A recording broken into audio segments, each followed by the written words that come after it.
Madame Rabault. Moi, j'aurais une question à notre rapporteur général et une observation. La question, c'est que la déclaration d'impôt sur le revenu, telle qu'elle était rédigée cette année, visait à prendre comme scénario de base le fait que tout le monde était à la flat tax, c'est-à-dire aux 30%. Et si on voulait retourner au barème, c'est-à-dire que si on avait un taux inférieur, il fallait cocher la case 2 OP. C'était écrit en petit. Bon.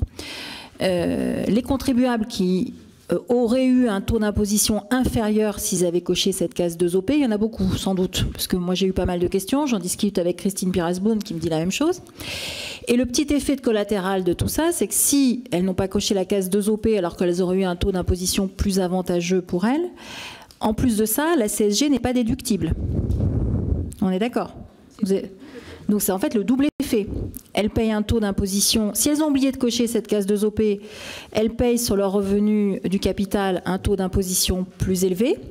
Et la CSG qu'elles payent sur ces revenus du capital n'est pas déductible.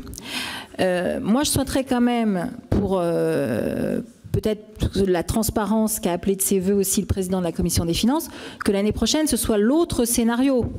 C'est-à-dire que le scénario de base, ce soit l'impôt progressif, enfin au barème tel qu'il existe aujourd'hui, qu'il a fait en sorte qu'il y a une déductibilité automatique de la CSG et que par conséquent les personnes qui veulent passer à la flat tax, qui auraient intérêt parce qu'elles ont des revenus plus élevés, ce soit elles qui cochent. Parce que vous avez des personnes qui ont des revenus du capital qui ne sont pas les plus élevés, qui de fait n'ont pas coché cette case de OP et payent plus d'impôts. Donc moi je souhaiterais, sur les 3 milliards de plus que vous annoncez, monsieur le rapporteur général, quelle est la proportion qui vient du fait que certaines personnes auraient eu intérêt pour elles à cocher la case 2 OP et que donc elles ont payé un taux d'imposition supérieur à ce qu'elles auraient payé si elles avaient été au barème et qui, en plus de ça, n'ont pas eu la déductibilité de la CSG sur leurs revenus. Ça, c'est ma première question.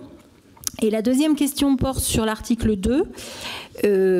Alors, c'est un truc un peu compliqué. La revalorisation avec l'inflation, vous la faites qu'en année N+1. C'est-à-dire qu'on la voit après. Pour dire les choses clairement, pour 2020, aujourd'hui, on a les mêmes seuils que ceux de 2019. On ne saura qu'au PLF suivant de combien vous réévaluez les seuils. Moi, je trouve que c'est un peu gênant. Alors peut-être que je suis la seule à le voir comme ça.